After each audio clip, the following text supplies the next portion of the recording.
Hi, I'm Joanne Taff. I'm delighted to have with me Chathurangi Wickramasinghe, who's Senior Vice President, Magenta API Capability Exposure with Deutsche Telekom. Welcome to the show. Hello, I'm glad to be here today. Yeah. So you've come along to talk about APIs. And for our first question is, what does the business model and value chain for telecom operator APIs look like?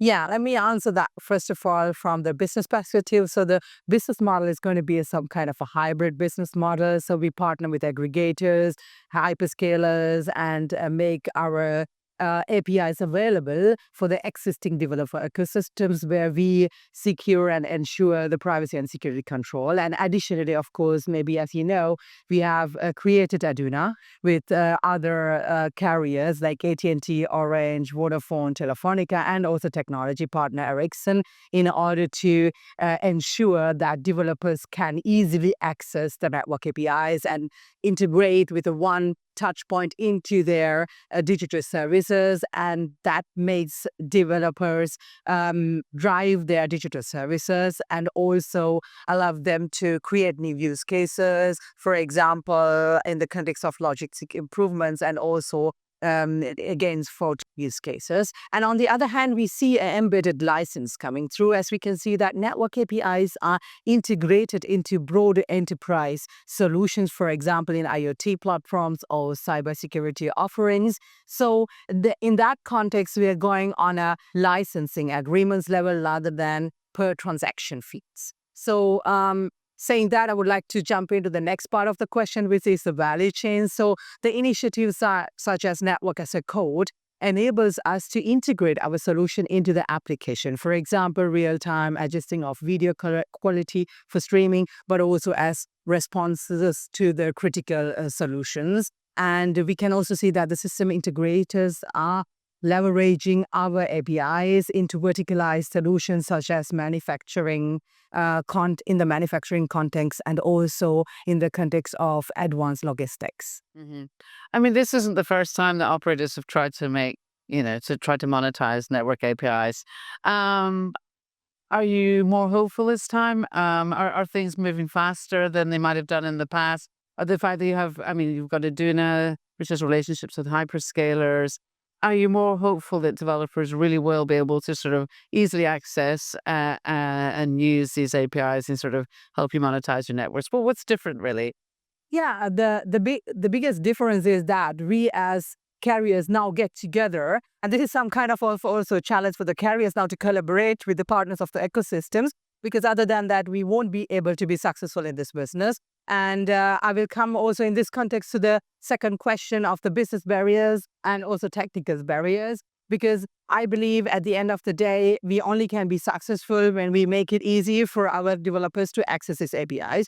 So what I see on the technical barriers is we first of all have to make sure that we avoid lack of standardization. So that means that we say like, okay, let's do not integrate all the specification of the network from each and every operators. Let's drive our response for this is let's drive the camera initiatives. Let's make sure that all the operators integrate these standards in their network API so that the developers only have to integrate one single API endpoint to their digital services, and that works across different networks and regions. And what is also important in this context is cross operator coverage.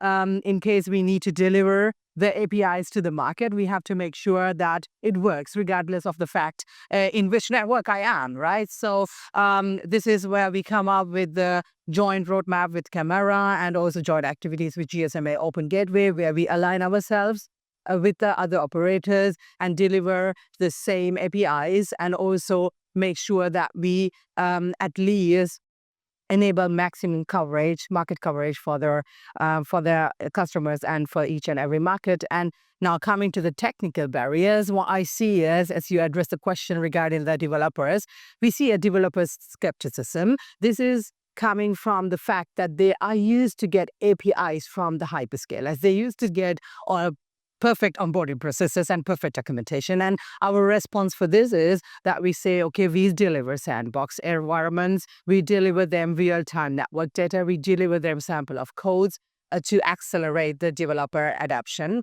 And what we also can see is that somehow also, security points are also rises in terms of risk vulnerabilities.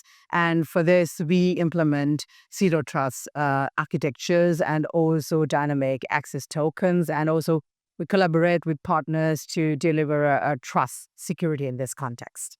I just had a couple of questions about that. You mentioned, them working regardless of the operator network.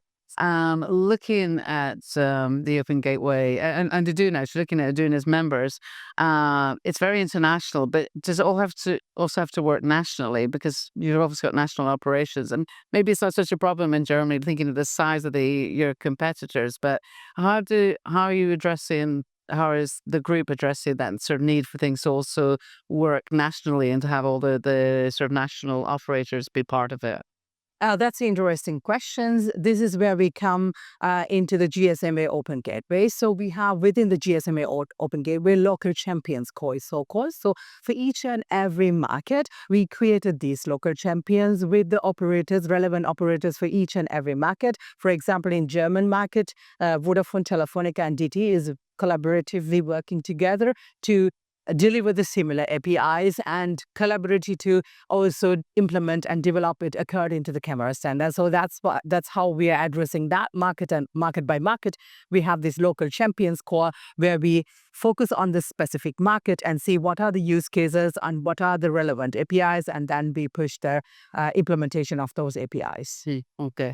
And do you have are developers coming forward that you wouldn't have seen in the past? I mean, how is this sort of changing this sort of developer ecosystem you're working with, or is it too early yet for that to have happened? I was just wondering if you've seen sort of like it's anything new coming out of this.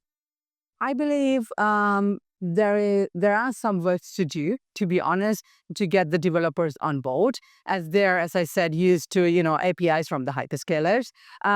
But I believe that if we come from the use case perspectives, and we all know we are in a digital transformation, they have to implement more and more digital services, and the digital experience of the customers must be high secure, right?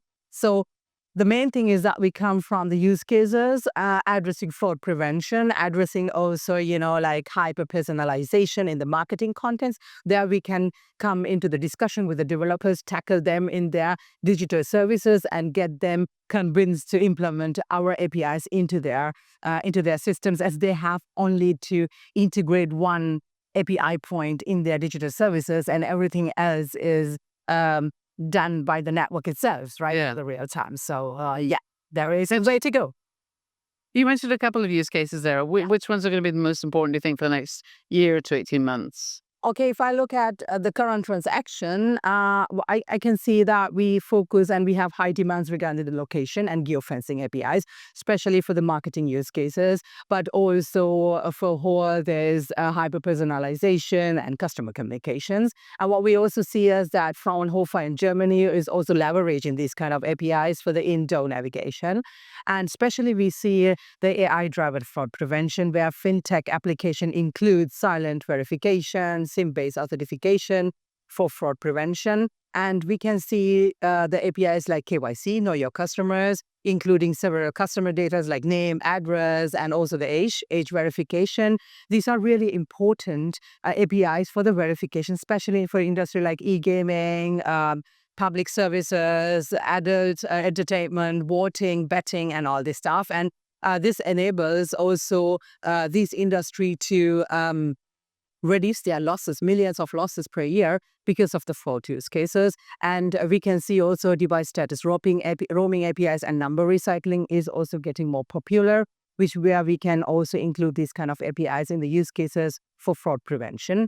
And if you ask me to talk about the future, I would say during the next 12, 24 months, I would see like more about remote, so in the context of healthcare, remote surgery platforming, beginning to leverage ultra low latency APIs for real-time robot control, also partnering with leading medicine partners. But what we also can see is that they're asking for APIs which are able to dynamically reconfigure the networks for the autonomous vehicles and also for drones, especially to address the critical scenarios in the real world. This is how we see that. But we see around by 2026, around the 60% of the revenue will be generated by the indirect channels like the hyperscaler marketplaces and also system integrators in the context of API. Oh, super interesting. So I hope you come back to talk about it in nearly a year's time to sort of hear about the progress. But it's a really good initiative. So thank you for dropping by to talk about it. And I would love to come back again. And you're invited. Thank you. That's great. Thanks.